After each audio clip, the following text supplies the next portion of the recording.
when I refer to trust administration here, I'm referring to the activity in a trust that happens when a grantor primarily passes away. Guess what? That's why, if you're getting into trust and estates, that's the holy grail, is to be someone's trusted counsel throughout all of life's ups and downs. What you're going to want to do is to hold back a certain amount of money in the estate account for anything that might come out of the woodwork in the next 9 months or so. So typically that's going to be 10 to 15% of the overall gross estate. Welcome and thank you for joining us for another Justia webinar. My name is Lavinia and I will be the moderator for today. Now, to kick things off, I wanted to introduce our speaker, Leah del Percio. Leah del Percio is the president, CEO, and co-founder of Trustate, one of the world's fastest growing estate administration platforms. Since Trustate's founding in 2020, Ms. del Percio has been involved in all aspects of the firm's development and growth. Trustate provides B2B tools to various stakeholders throughout the estate administration process, including law firms, wealth managers, banks, and accountants, amongst others. Today, the firm is an industry leader in the legal tech space and is regularly featured as one of the top startups to watch. The webinar presentation will be approximately 1 hour, so if you have any questions that come up during the presentation, please feel free to submit them at the Q&A button at the control panel at the bottom of your screen. Now, without further ado, here's Leah to discuss estate administration Simplified, master the mess without the stress. Hi, everyone. Thanks so much for being here with me today. I'm looking forward to jumping into our presentation, Estate Administration Simplified, Master the Mess Without the Stress. So for those of you who are currently actively practicing trust and estates lawyers, you might think, oh, estate administration, such a pain in the butt. It's so annoying. It's the worst part of my practice. My clients hate it. I hate it. It's just the worst thing. And of course it is, because it's really horrible. I mean, you're dealing with the worst part of someone's life, which is typically, you think about human suffering, and the worst thing that can happen is you pass away or someone close to you that you love passes away. So it's already a really emotional time for the clients that you're hired to guide and represent. And that can be really stressful for the attorneys. Now you layer on top the fact that you're dealing with courts, which in many jurisdictions can be pretty nightmarish, from how to get an estate administration opened all the way through closing out an estate administration. You're often dealing with various family members of a particular client or a deceased estate. And, it's just emotionally charged, and there's often probably more complexity that's mostly based off of, emotions of losing the person and family dynamics. Not to mention, you've been hired to navigate the client, your fiduciary, through the process of an estate administration.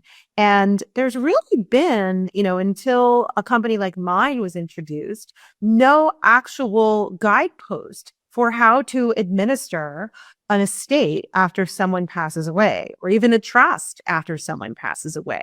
So we're going to discuss all of that today, because there are ways to do this that I think will hopefully make your life easier, whether you've been practicing for 20 years or not at all. So excited to jump in with you today. So before I go any further, you're probably wondering, well, what do you know about this? Obviously, you run a company that deals with estate administration, but what do you know? Oh, I was a lawyer. I was a trust and estates lawyer for well over a decade. And I dealt mostly with estate administrations and estate planning. Really, my specialty was really fixing bad trusts, bad wills, after someone's passed away or after a trust has been funded and items need to be fixed in that document. It doesn't make sense for the family situation.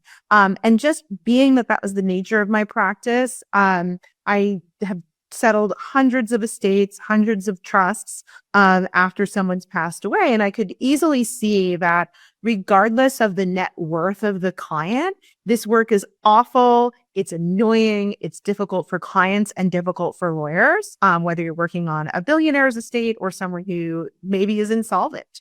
Um, but I also could see that regardless of net worth profile, there was a standardization to the process, and some items that you could apply to make your life easier. And most importantly, that grieving client's life a lot easier. So, I am a trust and estates lawyer. That's why I'm here today. I'm not talking to you and not knowing this work. I've done this work firsthand, both in private practice, in-house, at a bank, and now, more importantly, as the head of a software company that automates a lot of this underlying administrative work for an attorney's staff, to get things done well, done properly, and done quickly.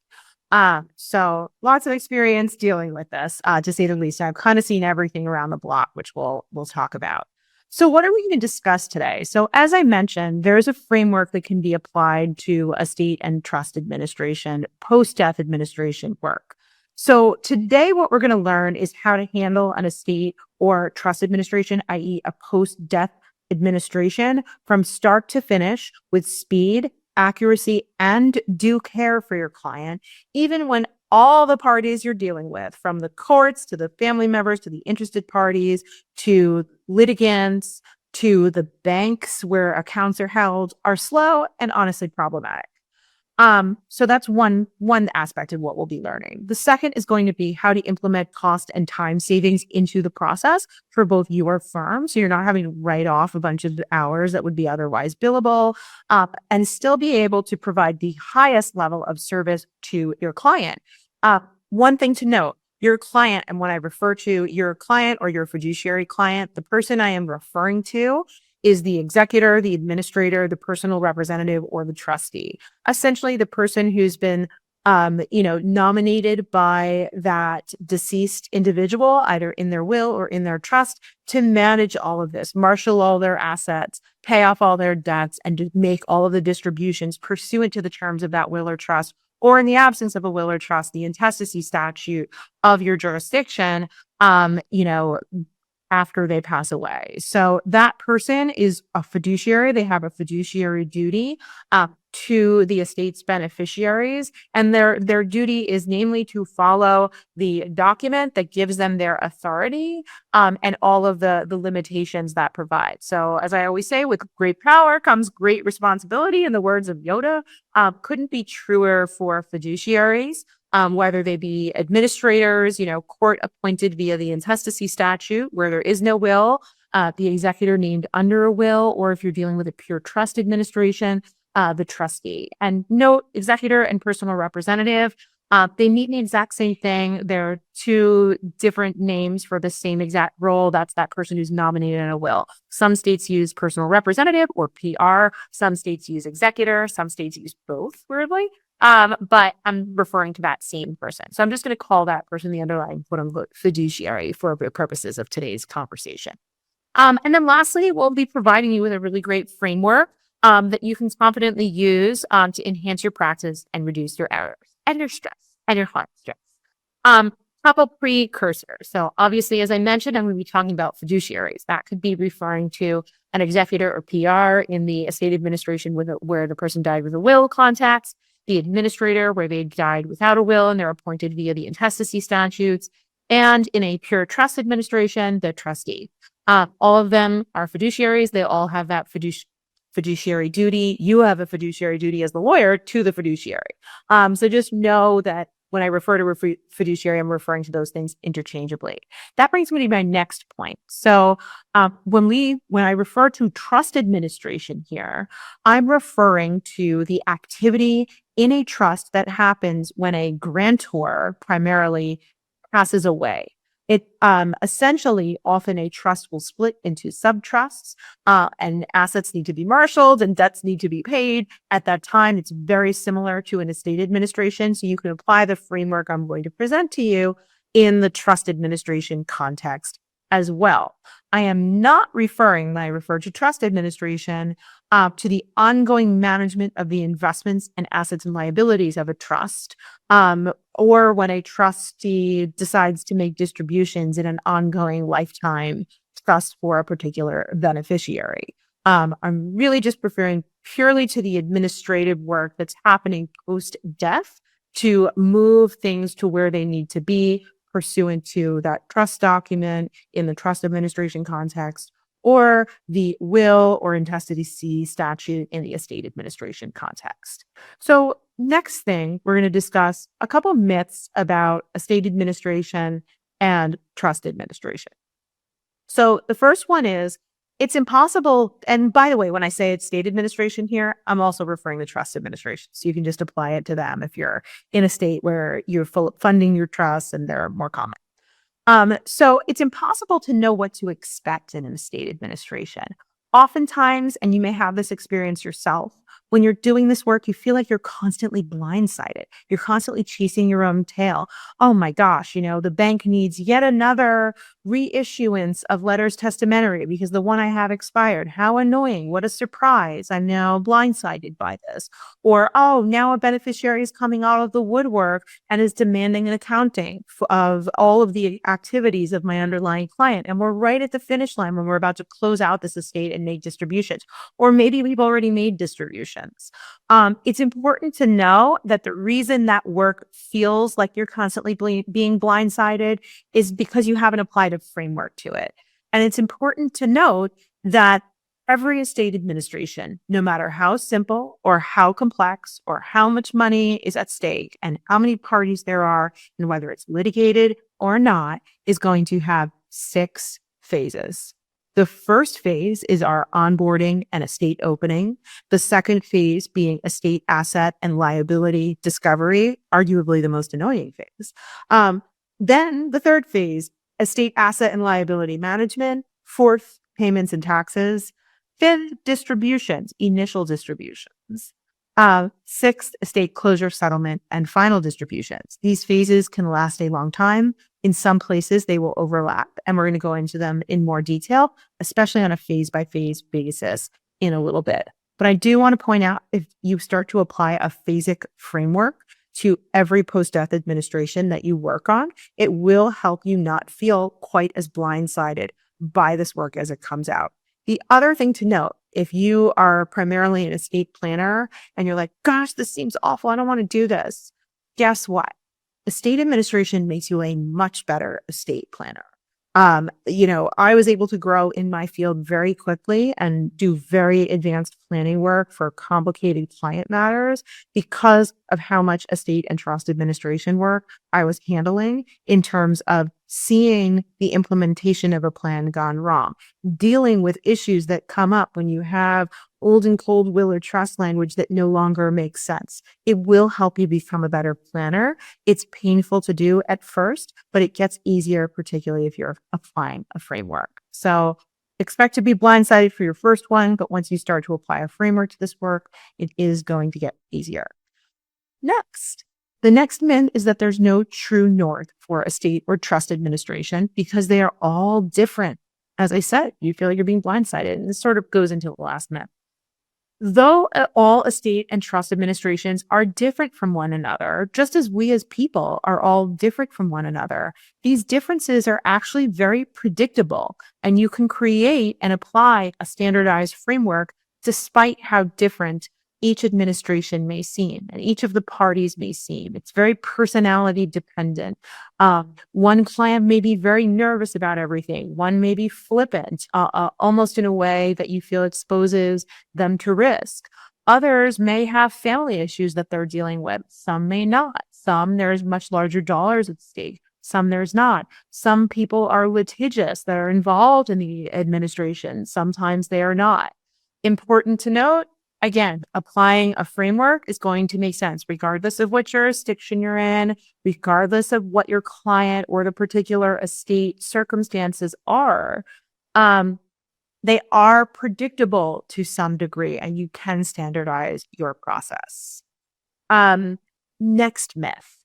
And this one, I almost should reorder these slides and do this as the first one because I kind of mentioned this when I was talking about phases, which was probate. Oftentimes, people will use the terms probate and estate administration interchangeably.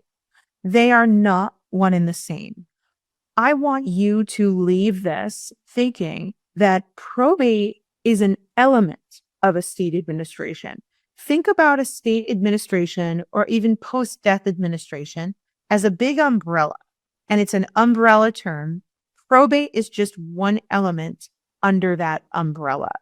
So whether you have to go to the probate courts or you're bypassing them because you fully funded a trust, all of that falls under the umbrella of estate administration, i.e. post-death administration. So it's a big pet peeve of mine when people call this work probate work, because in fact, if all you're doing for clients is just getting them appointed as executor, if you think about it, what is the probate process?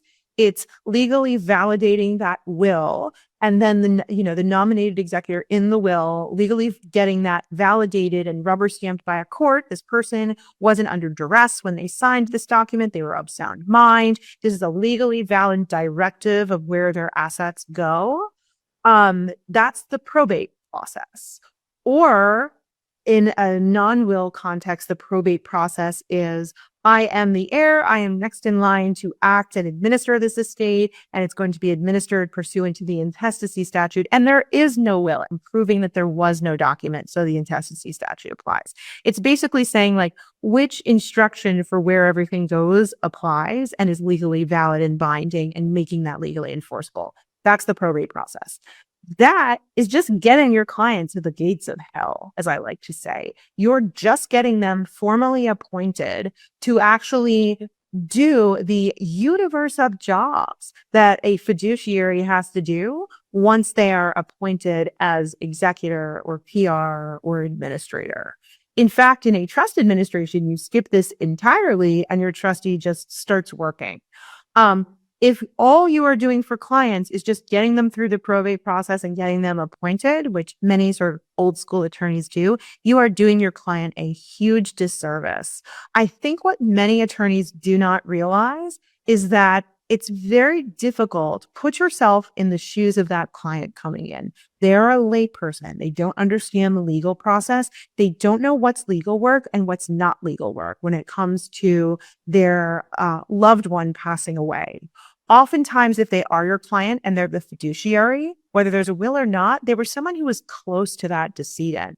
That means that they have emotional ties to that person who just passed away. And whether it was with a long fought battle or a more sudden death, it's awful for them. They are grieving. They are so incredibly overwhelmed.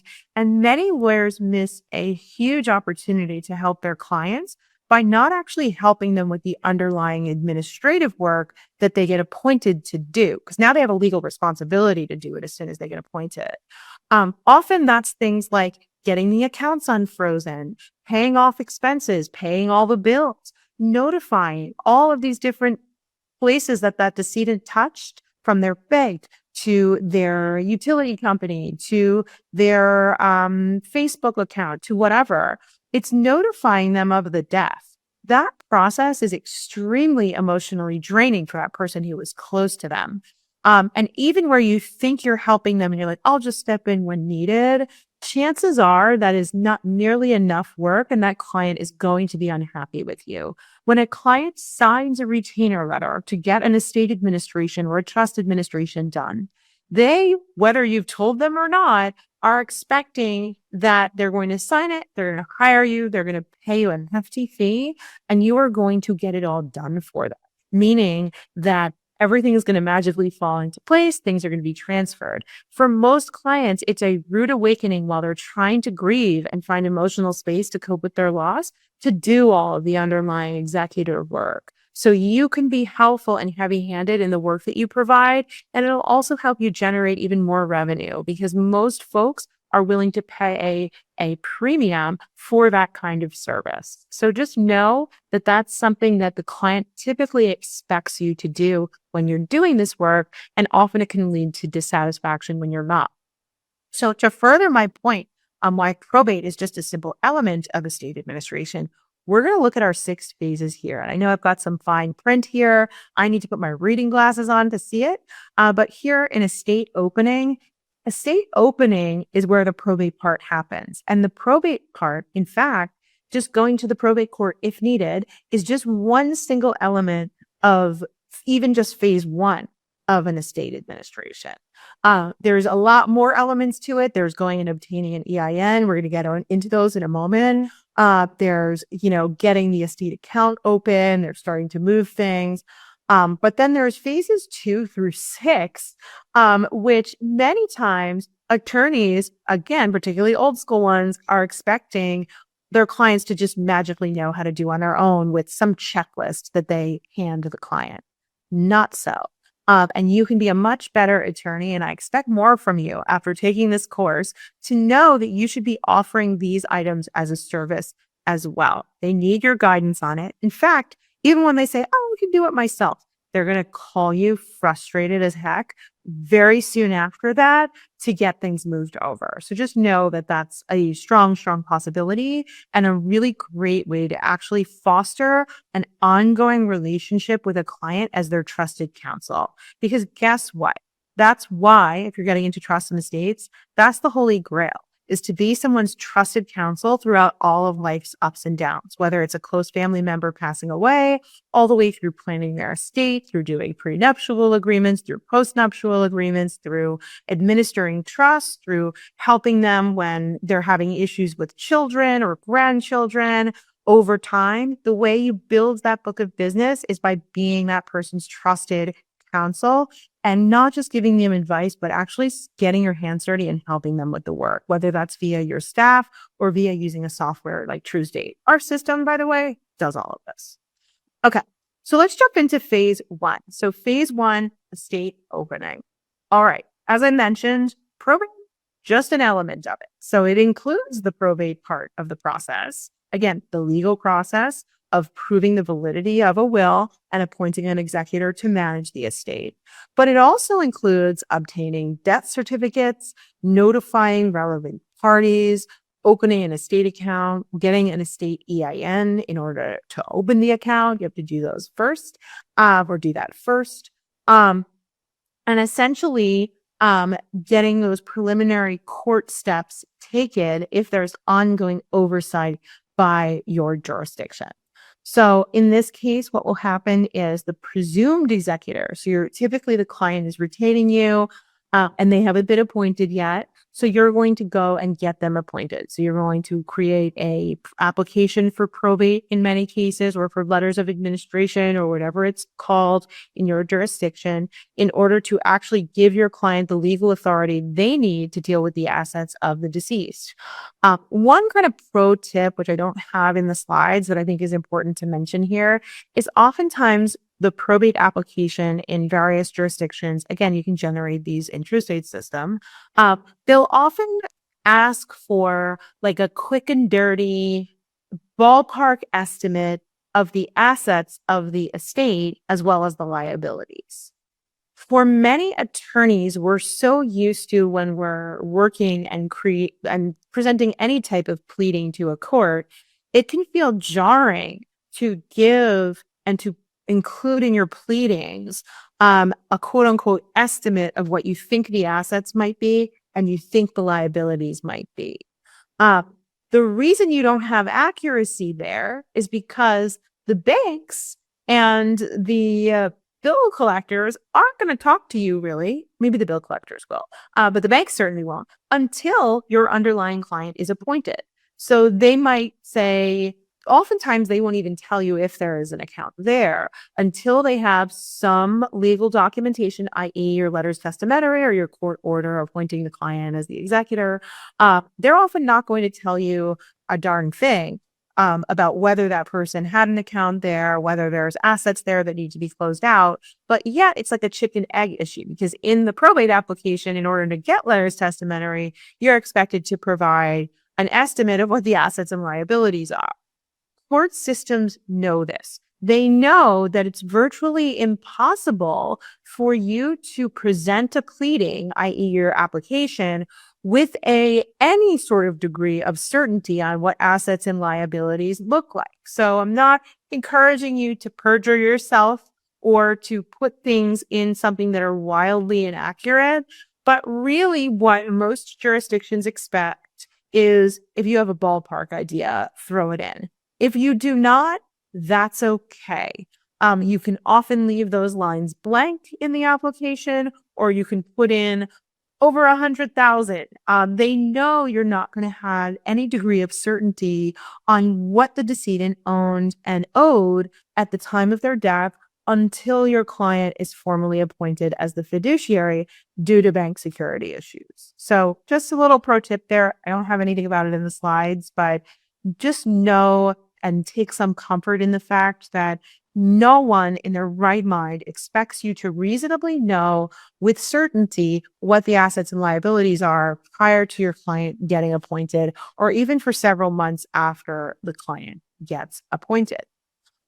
So let's talk about other parts of this process and this phase. Obviously, before you're filling out a probate application, we're going to start with client onboarding. You want to get a lot of information from the client in this phase. This is really your info gathering phase. Some people will do this prior to the consultation with the client before they're retained by the client.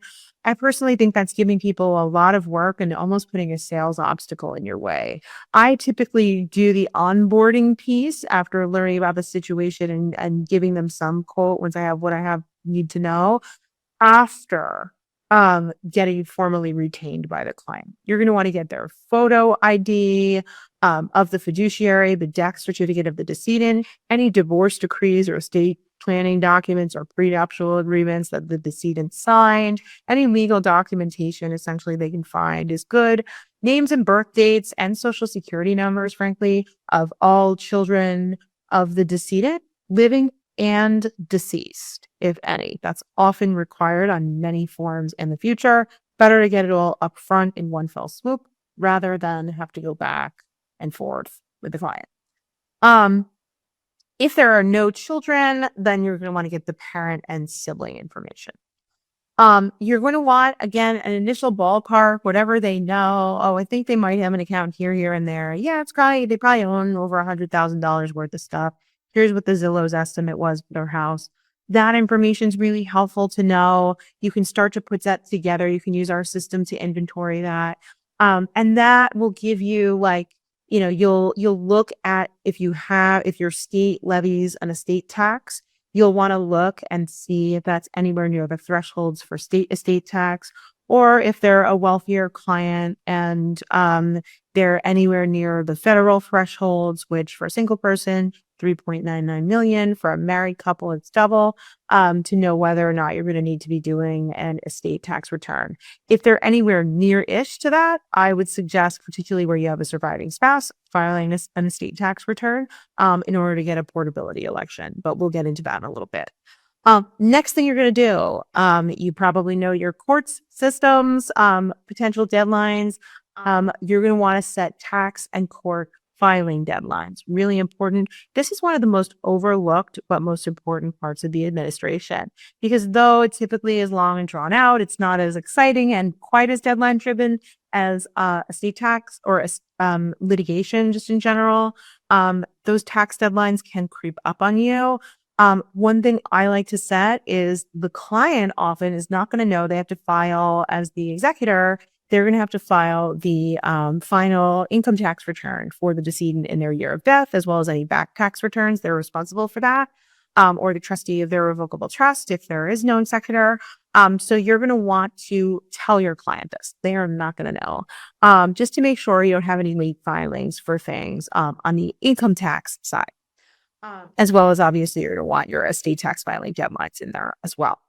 The next thing, conduct a reasonable search for a newer copy of a will, even if it's one that you have stored in your office. They may have had a new one, have a search done in their house. And then I would try, if you can, and you can find them, to get at least 3 years of the decedent's tax returns, income tax returns. Other things you're going to want to do. So more of these pro tips. One is going to be, and this is the most important one, find out what's keeping your client, that grieving fiduciary, awake at night. What are they most stressed about? Often it's going to be something you can solve for immediately. It could be that they're like, how am I going to pay the cost of this legal bill? This comes out of my pocket. Like oftentimes people really don't understand this process. You can explain to them that the legal fees are deductible by the estate, and that as soon as the estate account is open, they can reimburse themselves from the estate account. That's something that they never know. Same thing with their funeral expenses and any expenses they've outlaid up until this point or the family has outlaid. So just important to note, sometimes it's something like that. Other times it'll be something like, oh, well, they have this one second cousin that's a real problem. You could probably do a quick read of the will on the spot and determine that that second cousin is in no way an interested party to the estate, and they don't have to be noticed on anything because they're a second cousin. Like it's usually relatively simple things to us lawyers, not so to the client. And you can really give them a really quick and meaningful win, usually right at the consultation, by just simply asking the question, what's keeping you up at night right now? And that helps you to really validate and actually close the client as well. Other things, make sure at the outset you order 6 to 10 death certificates if they have not gotten 6 to 10 death certificates from their funeral director. You can go on Vital Check and do it as the lawyer. You don't have to make the client do it. So just go on vitalcheck.com. You're the attorney for the estate once you get retained and order them there. Other things. No, again, I guess I did include this, that the general ideas of what the assets are is okay for now. And tell the client that. They don't have to boil the ocean on day one. They don't need to know exact balance numbers, on day 1, 2, 3, or even, in fact, day 50 in most cases. Don't grill them on this if they don't have the information. It's extremely overwhelming to someone who is going through something very difficult. Other things you can do, which I love, is review the decedent's resume or their LinkedIn if they have one, because often that will clue you into other jobs that they've had where there may be employee benefits from like their first job straight out of college that they weren't married yet, so they didn't have their spouse named on them, nor did they name anyone as beneficiary of that retirement account. And it's sitting around and it's been just growing dormant. And it's now a significant chunk of money that needs to actually be part of the probate estate. So there's tools to help with this. You can use Trustate to do all of that, like literally everything on this list other than order the death certificates. So just know that there are tools available, whether it's ours or somebody else's. Okay. Next piece. Obviously, phase 1 is the initial probate part. So this goes one of 3 ways. The client has a will, the will is valid. Great. The client does not have a will, intestacy statute applies. And then thirdly, the client has a will, but it has issues. This could be an improperly signed will, a contested will, a will with no self-proving affidavit, etc. And this is a good planning pro tip. So one thing to note is that the planning pro tip here is make sure, even if you're in a state that does not require an affidavit and a notarization of the client's signature when you're drafting your will, just add one anyway. What's the point? You're having them sign it. There's formalities. You still have to bring in witnesses. Bring in a notary too and have them notarize a self-proving affidavit. So if you don't know what that is, contact me after, but you can add those. So just important to note. Okay, next. So probate facts. Though it's avoidable, it's really not always that bad. In many jurisdictions, probate can be really easy. In fact, in places like New Jersey, which is right across the pond from New York, which is a nightmarish. So my number one fact here does not apply to New York State or California for that matter. But in states like New Jersey or in the Midwest, many times you'll just fill out an info sheet and then the clerk will generate your probate application for you. It can be a really seamless and stress-free process. In some cases, I've heard of clients getting letters literally next day for straightforward administrations. Varies the probate process itself and the timing and the responsiveness of the courts and the ease of use of the courts. That's going to vary wildly from jurisdiction to jurisdiction, in many cases from county to county. So just know that though it's avoidable, it's not always bad depending on your county. Second fact, if real property is located across more than one state, so if your client, or I'm sorry, not your client, if the decedent owns real property in states other than where they're domiciled at death, like a summer house in a different state, an ancillary probate will be needed, meaning you're going to have to do probate in that state too, if that property is a probate asset, meaning it is not held in a trust or not in a transfer on death deed. So just know that funding trusts is a really great thing. Using a pour-over will in a revocable trust for people who have multiple properties, really helpful to avoid ancillary probates. But again, they're not always that bad. Typically, ancillary probates are an abbreviated proceeding where you do the primary state of residence probate first, where all the assets are, and oftentimes it's maybe a 2-3 page document where you actually attach the pleadings from the other state. And courts do like comity, so they will, it's typically if you've been appointed in one state, you'll get appointed in the other state. Okay. One thing that's kind of a back to basic here is we want to know the difference, as we were sitting and talking about probate, between probate assets and non-probate assets. So with probate assets, that's that example I gave you earlier, where someone had their first job, they had a retirement account, and that retirement account, they did not name a spouse because they didn't have one. They were a 22-year-old kid, and nor did they have kids. And nobody was named as beneficiary. Well, guess what? That's now a probate asset. Anything without a named beneficiary on it, actually becomes an asset of the estate. And the client's will, or in the absence of a will, the intestacy statutes are going to direct where these assets end up, and they come within the control of the executor. Okay. So that's one type of asset. So I've given a couple examples here. That's going to be payments and checks, assets held in the sole name of the decedent without a beneficiary. Also, real property, assets held as tenants in common, because it doesn't, the share from the deceased person doesn't just pass by operation of law, like a joint tenancy with a right of survivorship, to the surviving tenant. In fact, that share, the tenant in common share, passes through the person's estate. So just little note there. Non-probate assets. So interestingly, and you'll find this if you're doing planning for kind of more run-of-the-mill Main Street folks, many of them have a significant amount of their net worth held in non-probate assets. Things like retirement accounts with a named beneficiary. So accounts with named beneficiaries being kind of our primary category. So pensions that name the spouse as beneficiary, retirement accounts, bank accounts that have a TOD. These were called a Totten trust at one point, though no one uses that term anymore. But essentially it stands for an account with a death beneficiary, which is going to be any account that has a designated beneficiary on it when someone passes away. Many times when folks are doing pour-over wills into revocable trust, they'll name the trust as beneficiary. Makes sense. Non-probate, it goes straight to the trust and you bypass the probate process on that asset. The trick to avoiding probate fully is actually getting all the assets of the trust named as beneficiary on all the assets. Harder to do with real property unless your state recognizes transfer on death deeds or beneficiary deeds.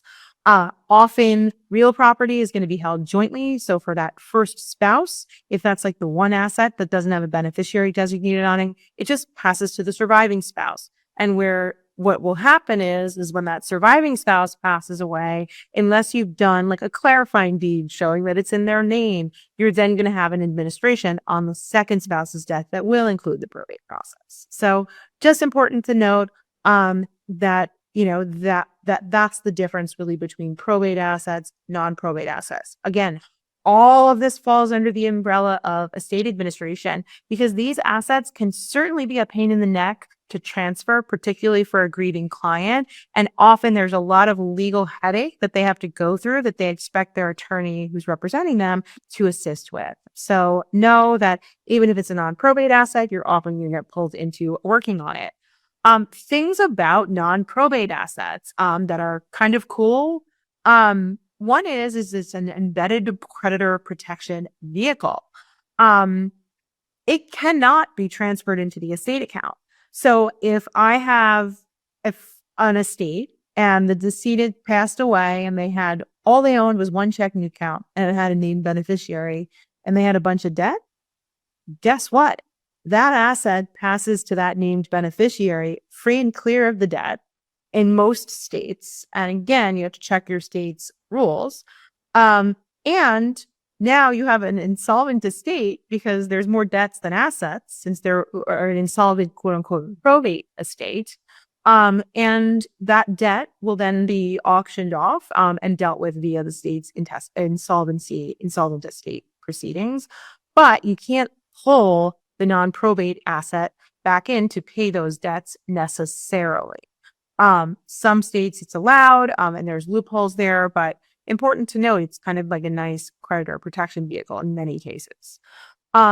It can only be transferred directly to that named beneficiary or in a joint tenancy with right of survivorship account to the surviving account holder.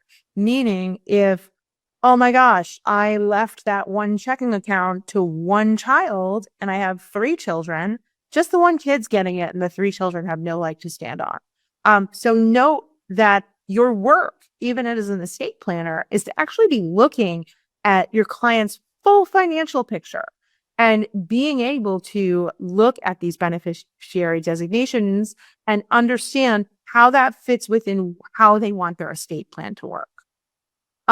Expenses of the estate are typically paid, as I mentioned, from the probate assets. That's why having a non-probate asset becomes like an embedded creditor protection vehicle. I do cite one example below here in California, and there are several in certain states, but thought it was an interesting kind of probate, non-probate fact. Okay, other items needed. Obtain the estate EIN. You're often going to have to run a notice of probate in the newspaper to just put on notice any creditors that could be out there in the woodwork. Give them your client's name and number so they know who to bother. And they often will have a limitations period that they have to do that by, but you have to post the notice in order to run that limitations period. And then opening an estate account. So obviously a lot more steps than just probate, a lot of annoying steps that actually a lawyer should be involved in setting up. So let's get to phase 2, asset and liability discoveries. That was like our longest, most drawn out phase, just so you guys know, because I know we're coming up on time. So I'm going to go through this a little bit quicker. So essentially, in order to know what accounts need to be marshaled into the name of the estate or into the name of the trust, and what debts need to be paid and what you're paying what with, you actually need to know what that decedent owned and what they owed at the time of their death. It's really important to be able to locate and identify the assets and liabilities of the deceased person as soon as possible. Typically, you're going to start this process after the client has been issued letters testamentary or has been formally appointed as executor, administrator, or whatever it's called in your state. Or if they're the trustee, you can just do it with them as the trustee. So note, you're going to be looking for real estate, bank accounts, investments, personal property, and any outstanding debts. You then may need appraisals for things. So you may need to get fair market values for certain assets, particularly where you're filling out an IRS Form 706 or a state estate tax return, or you have some sort of inventory that needs to be filed with the court. Note that these appraisals, especially the ones dealing with the estate tax, i.e. the 706 and the state estate tax, they need to be qualified appraisals done by a qualified appraiser who deals with that particular set class. This process can take a really long time. So though the other phase was sort of the most involved, this one typically takes the longest period of time because you are beholden to third parties. You're beholden to banks. You're beholden to life insurance companies to give you date of death values of policies. You're beholden to getting real estate appraisals. There's a lot of legwork in there that you as a lawyer should be helping the client with. But know that it's a long phase. It's not a difficult phase, and there are tools you can use. Again, there's software. You can look at ours. There will be tons of asset search tools and liability tools. And I know that there are others on the market. You can work with skip tracers, all sorts of things to get certain information. Or you can just manually reach out to where you know they have accounts in many cases, if the estate is relatively simple. If they won't talk to you, then you show them the paperwork of your client and you have the client reach out directly. But you can assist and drive that process. Okay, next. Phase 3, asset and liability management. So now that you know, and I wouldn't suggest starting to really pay things off until you know what the client has. So here you have phase three, and that's going to be managing those assets. So once you kind of have a good framework of, okay, there's this much in assets, there's this much in liabilities, let's start to pay off some of the valid debts of the decedent. So you can start to look, well, what's legal, what's legally valid, what's not. Also, what of these assets and liabilities do I have to move into the estate account so they can ultimately be distributed out and I can use them to pay for things or reimburse myself? So this is going to include things like transferring accounts, retitling accounts, closing out things like utilities, selling off real estate in many cases, liquidating investments sometimes, collecting rents on properties, wrapping up and dissolving businesses, things of that nature. That's all phase three. It may include settling disputes over claims, things of that nature. So just important to note. I'm going to skip my little note here, which is what's the difference between transferring and retitling an asset. So transferring is moving the ownership from one account to another. Retitling is just a simple name change on the account. It's going to be bank specific in many cases. Oftentimes retitling is used in the trust context where you have the trust bank account set up and you just need to swap out the name of the trustee. That's called a quote unquote retitling. That can be an abbreviated process rather than like moving it into a new account, unless there's subtrust and it does need to be broken up into a new account. Okay. So a lot of text on this if you want to do more for reading in the deck. So other note, I'm going to skip over that. That's just a note on trust funding. Again, funding a trust post planning prior to someone's death is often like doing an estate administration ahead of time, and it can really save a headache and make this into a trust administration, which will make your process less lengthy, but not less complicated. And that's why you need a framework. Okay. Phase four, payments, taxes, and accountings. So what happens in phase four? So now we know what all the assets are. We've moved all the assets into the estate account. We've sold the real estate. We've liquidated investments or, retitled them into the name of the estate, or whatever else needs to be done here. We've gotten our life insurance payouts, our annuity payouts. We've paid off some of the bills, etc. Now we have possibly filed our returns. So in this phase, this is where you're going to do return prep, whether it be income tax return prep, whether it be estate tax return prep. You're starting to get those date of death values and plug them into your return. You're also going to pay off any outstanding debts and mark those and keep a record of those, including income taxes and estate taxes.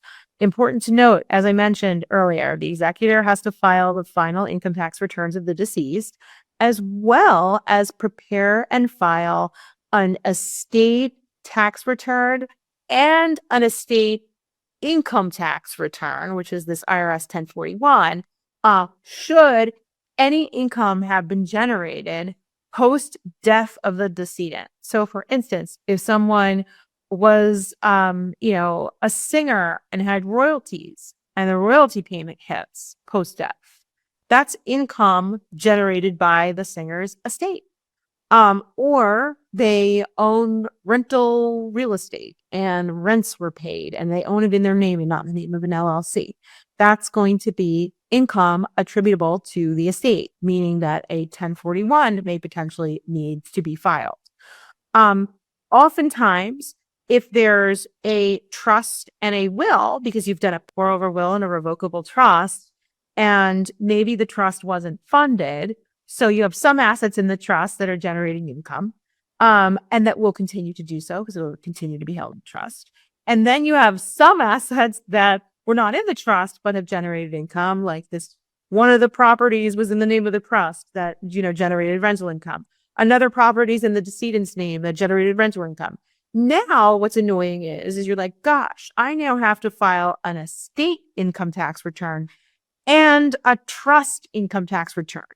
Both use an IRS Form 1041 to file. What's wonderful is you have something called a 645 election, where you can actually file one streamlined return during the course of the estate administration and then just use trust returns. once the estate is closed. So while the estate is open and quote unquote alive, you can file one streamlined return for both the estate and the trust that's on the same 1041 if you've made the 645 left. So something to note, something to be mindful of in phase 4. Okay. So notice I have not made any distributions yet. I think that's an important thing to note because we're going to get to distributions next. But oftentimes, while you're still paying off debts, you're still marshaling assets, you should not necessarily be making distributions unless there's some urgent and emergent reason to do so. And everyone signs off and does a waiver. So you could technically give someone an advance against their share if there's some compelling need.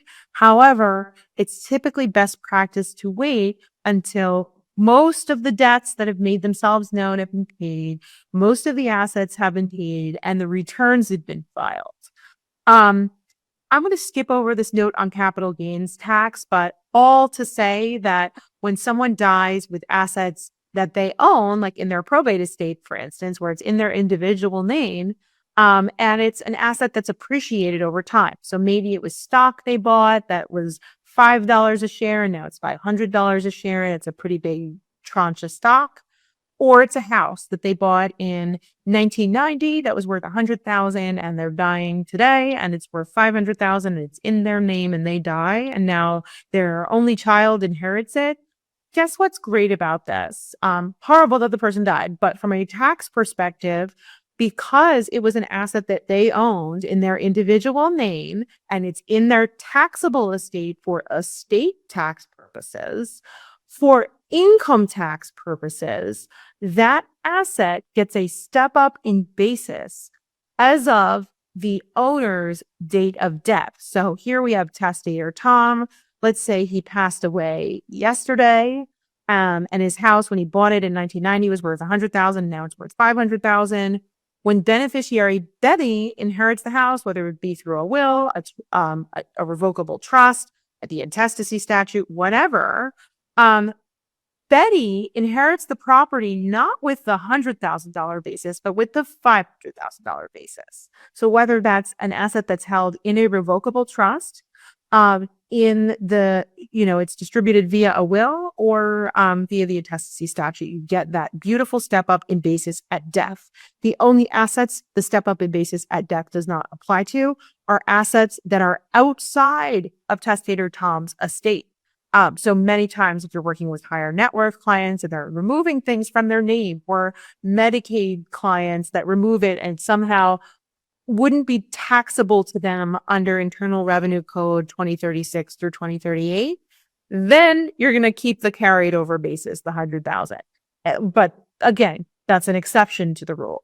Everything else, you get a beautiful step up in basis with. So essentially, if beneficiary Betty goes to sell that property, she essentially, say she sells it for $500,000, she's not paying any capital gain tax.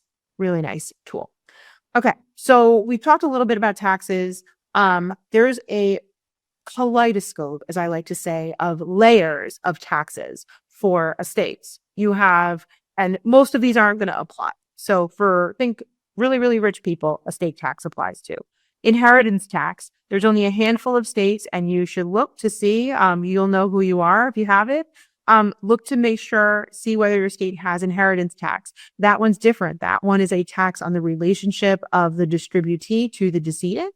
That can have a tax levied on it depending on the quote unquote level of relationship, which is questionable at best to me as a state rule, but beside the point. The other type of tax we're dealing with is income tax. So estate tax return, very different than income tax return. Okay, phase 5, preliminary distributions. So this is where you can start to make an initial distribution out to your beneficiaries. So you've done all of the quote unquote administrative work. You've marshaled the assets, you've paid the liabilities. Now you have these beneficiaries sitting there and saying like, hey, I get 30%. Oh, I get 52%. I get this. When am I getting my money?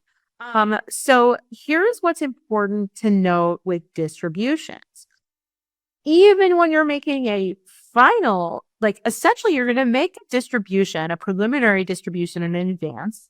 is known as a distribution before the estate is fully settled and closed. So if you haven't received confirmation from the IRS of how much they're getting as a refund or how much tax is owed on the income tax return, or if you filed an estate tax return, if you know that it's been accepted or what have you, and you followed up with the IRS on that and you know they don't owe anything additional or they're not being audited, you can think about, okay, I'm going to make preliminary distributions to my underlying beneficiaries.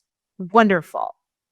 It's important to note that anytime you're making a distribution out to a beneficiary, whether your state requires it or not, have them sign a waiver, release, and indemnification agreement for your executor client. Note that these beneficiaries are not your client. You have a fiduciary duty to the executor or the trustee or the PR administrator. They have a fiduciary duty to the estate beneficiaries. So part of your job as the lawyer for the fiduciary is to actually protect them from potential liability with these underlying distributees or beneficiaries. So my pro tip here is make sure that regardless of whether the state requires it, you have presented each beneficiary before you cut a check to them with an agreement that they sign where they're informed that they have the right to represent counsel, or to get their own counsel, that you're not their attorney, that, they should get separate and independent counsel to review this, though they can waive it as long as they know that they're giving informed consent to waive it. But that they're releasing your underlying client, they get a printout and you can just use an informal accounting of all the assets of the estate, all the liabilities of the estate, so they can see it all broken down. You can generate this in our system. They get a printout as Schedule A to this agreement of all of that activity, and they're waiving your client of any liability with respect to that particular period of time. That really helps to provide clear and convincing evidence should they decide to sue later that they agreed and there was informed consent to the actions or inaction of your fiduciary client. So again, this may not be required under state law, but I always think it's good to just add these protections in when you think about cutting checks to an underlying client or directing your client to cut checks to an underlying beneficiary. So important to note, I would suggest doing that for any distribution you're making, whether it be an advance against shares, preliminary distributions, or a final distribution. So our final 3 steps in our final couple of minutes are holdbacks. So now everything's basically done. You've gotten all your letters. You're good to go. You're still done with the estate administration. What you're going to want to do is to hold back a certain amount of money in the estate account for anything that might come out of the woodwork in the next 9 months or so. So typically that's going to be 10 to 15% of the overall gross estate that you're going to keep and not distribute out to beneficiaries. When you draft that final accounting, you can say, this is this much, but we've held back, $50,000 or $10,000 to account for anything else that might come up. This is really important to you as the lawyer, because not only is it like, a tax bill could come out of the woodwork, or, think about it, the IRS has a statute of limitations to come back in and audit things for a couple of years. It also is, and I've seen this as a more practical example of what happens, is one of the beneficiaries 3 months after checks have been cut comes back and questions something. Who's paying you, the lawyer, to go and respond to that? So again, even to respond to them to say, go get your own counsel and have your lawyer talk to me, that's still billable time that you can't pay yourself from. So always leave a holdback, please. And then what you do is at the end of the 9-month period and bake this into your waiver, you then distribute out that holdback pursuant to, the residuary disposition, essentially. So that's number 1. Number 2 is, prior to making the final distributions, calculate the executor and PR's commission or trustee's commission for the client and allow them to make a decision on whether or not to take it, unless for some reason the will or trust made them waive their ability to take that, which is cruel and unusual punishment in my. position. So don't forget to inform them that they can take this and explain your state's process for doing so. Note, however, the one time it's not advantageous to take it is where you have like a surviving spouse that's sole beneficiary of the estate and they're also named as the executor. That money is taxable income. Obviously, receiving the distribution from the estate, not income taxable. It's just a transfer. So it's usually better for situations like that where the beneficiaries are the same as the executor and there's no other parties for them to weave it and then take it all as an inheritance. But again, that's just my 2 cents. Next is once your releases are signed, and again, get these waiver, release, and indemnification agreements signed prior to cutting checks, then cut your checks. So those are really my kind of tips and steps for that last phase. So again, I've talked a little bit about this. I have a little bit more detail on what holdback is, so you can always look here. Here I'm saying it's 10 to 20%. You can decide what's right for you depending on the situation, but always include that as part of your process. So in the nature of time, we're right at 2:01. I'm going to answer any questions that have come up in the Q&A. So let me just take a quick look here. Thank you so much, Leah, for your presentation. It was incredibly informative. Now I'll go ahead and hand this back to Leah to go ahead and answer some questions. Yeah, thank you so much. And you guys have put really good questions in the chat, so I'm excited to get to them. So first question is for ancillary probates, does the attorney need to be licensed in the ancillary state? Yes, they do. So you need to go and get yourself a colleague to handle the ancillary for you in most cases. Next question, what happens if when there is no will and the heirs are not willing to sign a joinder? Are there other options to get this estate opened? There's nothing about signing a joinder. I think that's like a very jurisdiction specific question, but you would use the essentially the intestate estate proceeding within your state. Often there's a separate application for that. It looks parallel to a testate estate proceeding where there is a will.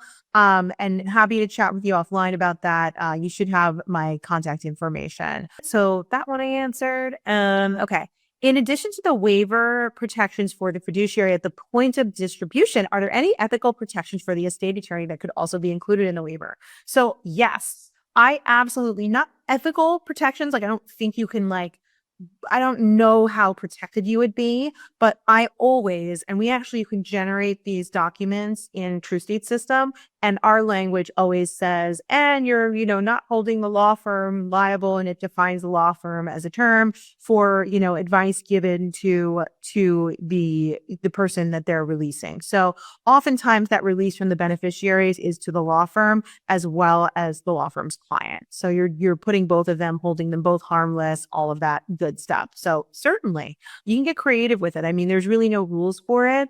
And it's again, just you're creating evidence for yourself should there be litigation down the road, essentially. Okay. How should indemnification agreements and waivers be structured to effectively protect executors and fiduciaries from post-distribution liability? You can log into our website and again, email our system and we can send you a copy of what these look like. Happy to do that.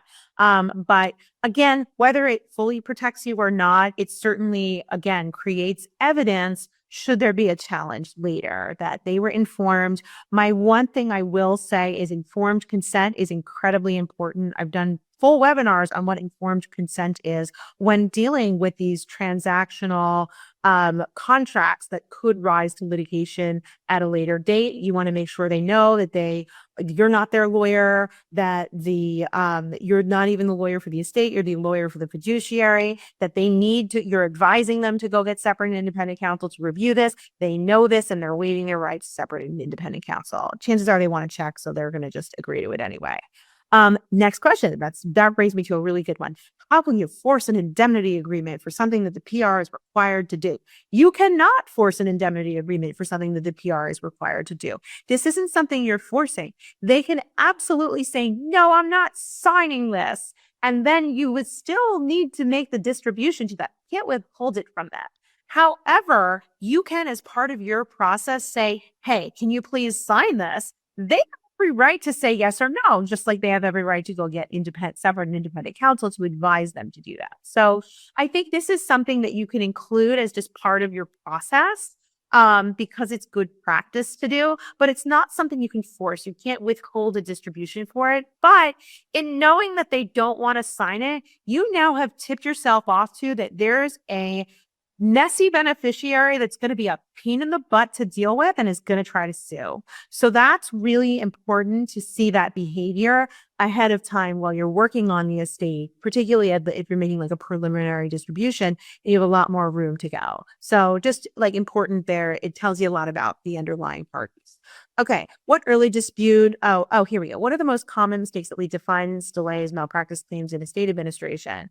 Honestly, it's poor planning. I see a lot of really badly drafted trusts and wills that don't make any sense. So it's more that it's scrivener's errors that our people rely on drafting software and they think, oh, I use the best in class drafting software. I don't have to worry about getting sued. That is a big fallacy. You are the lawyer. You're using these as tools, and someone even who runs a software company, like your software is not going to protect you from that. You need to understand your documents, and that is really important. And make sure that they're future proofed. So I would say in a state administration where you're really seeing malpractice is going to be scrivener's errors from the planner.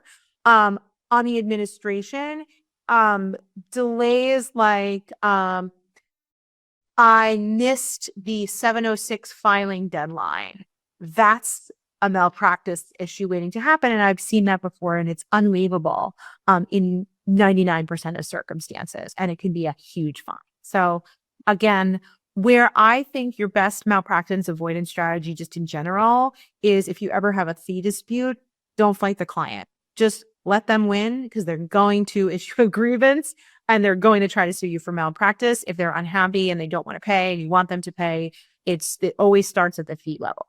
Okay, what early dispute resolution strategies do you recommend for handling competing beneficiary claims during administration? Everybody needs to get lawyered out. That's my early dispute resolution, and you deal with the attorneys. Okay, do you have any recommended heir search resources for intestate estates in which potential heirs are unknown? Yeah, there's a couple really great ones. There's like heirsearch.com. Skip trace programs can be really helpful there, just so you're aware. And there's a few foreign companies that can help you find heirs abroad. I don't have the name offhand. One is like something with an F. It's escaping me for now, but if you email me, I can give it to you. Okay. If you as an attorney are not tax savvy or feel comfortable filing taxes, can you appoint an accountant? Okay, so first off, accountant can do the income tax returns. Do not have an accountant do an estate tax return. They always do it wrong. They mess it up. They forget to file certain elections. And you'd be better off just learning how to do that yourself and doing it, or hiring like an estate tax lawyer to do the 706 for you, or just get a really skilled contract paralegal who can do it. Typically, like there's paralegals who are like fiduciary accountants that are really good at 706s. But again, that's going to be with only really, really high net worth estates. For the other types of returns that you're required to file, like income tax returns, definitely don't do those yourself. I've never done one. Hire an accountant to do income tax return work. However, like the 645 election you're going to need to do, you still have the responsibility to advise the client that they need to go and get an accountant to do the income tax return, and that they're responsible for the filing of the income tax return. That's your job as the attorney, is to notify them of that, not to actually prepare the return. Okay. Any suggested ratio? I like 10 to 20%, so a lot less or a lot more than 1 to 5%. That's just my personal opinion, but depends on the facts and circumstances of your case. If you have problem beneficiaries, do 10 to 20%. Okay. Can you provide a framework for how to charge for estate administration services? Hourly for your first couple few. For sure. You can start to flat fee these as you learn them more and you kind of learn the nuances of the client and can better assess situations. But I would definitely charge hourly for like your first 5 or 10. Awesome. I think that's it for questions. So, Thank you so much.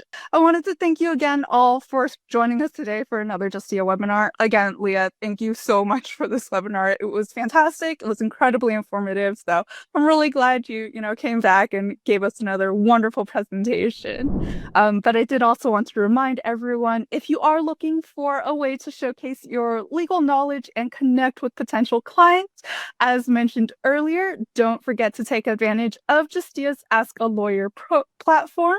Whether you're an estate planning lawyer, probate lawyer, or in any other practice area, Justia Ask a Lawyer gives you that platform to answer any potential client's legal questions, which does, again, give your Justia Lawyer Directory profile additional visibility and establishes you as an authority in your practice area. To start answering today, go to answers.justia.com. And we hope you have a lovely rest of your day. Thank you so much, everyone. Thanks for watching. We hope you enjoyed this video, and if you did enjoy it, please click the like button and subscribe to our channel for more videos on law practice and legal marketing. See you in our next video.